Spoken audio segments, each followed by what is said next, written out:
In this sewing tutorial, I'm going to show you how to make this pin cushion for your wrist. I love mine. It's so easy and convenient. Anyway, let me show you exactly what you need.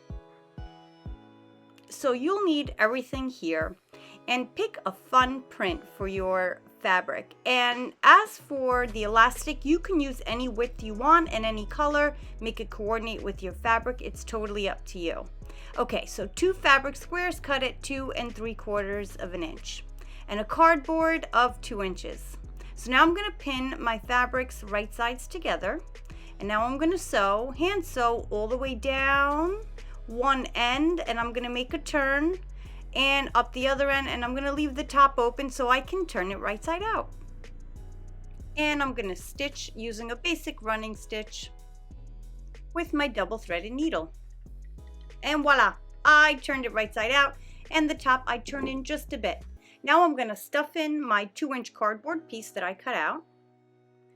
And as you guessed, I'm going to stuff it with some polyfill filling. Loving this pin cushion tutorial video? Why don't you subscribe to my channel so you could stay up to date with every video that comes out? Just click on the top right link there. I'm going to try to get as much filling as I can in there to make it firm. But if the opening is fighting to stay open, then maybe I have too much in there. But I do like the pin cushion firm, so it holds my pins nice and straight. And now what I'm going to do is, with the opening pin closed on one side, I'm going to use my double threaded needle again with my coordinating thread, and I'm going to do like a blanket stitch, because I like the look of the stitch showing. But if you don't, you can do an invisible stitch or any stitch that you prefer. So I'm going over, and then as I come over, I put my needle through the loop. Here we go again, through the loop.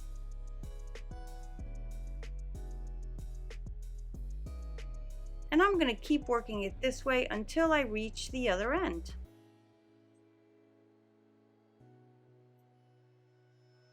Again, if you don't want your thread to show, definitely use an invisible stitch.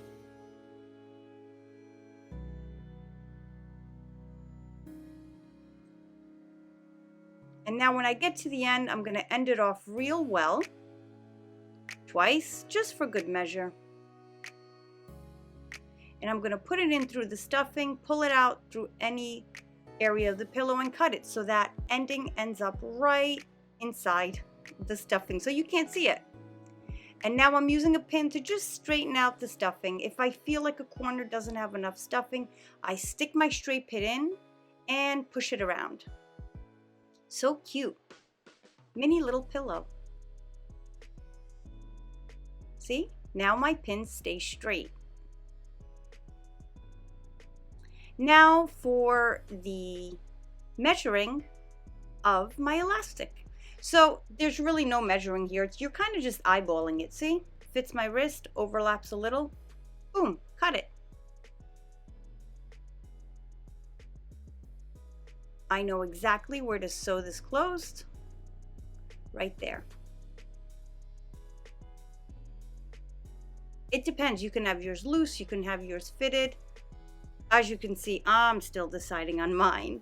But again, with my double threaded needle, I'm going to just go over this and do like a stitch back and forth. And I did run mine through the machine because I did have my machine threaded and it was quicker. But there's nothing wrong with hand sewing it. And I'll show you how. You're just going to do your running stitch and back it up, go right over it. So you can do that or just a regular back stitch. I like 2 lines of stitching here just to ensure it.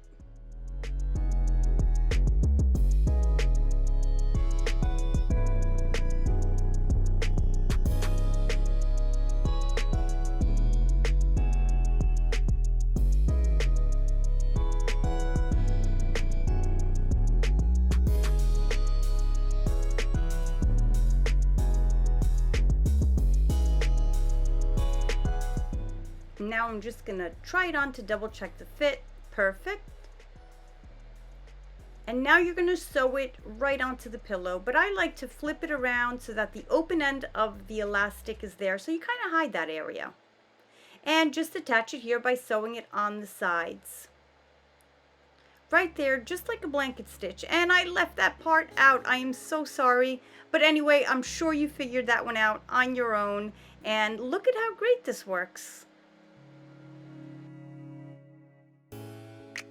That was so easy. Why don't you also check out my mini pillow tutorial if you really love hand sewing, and this other playlist of all other kinds of hand sewing projects.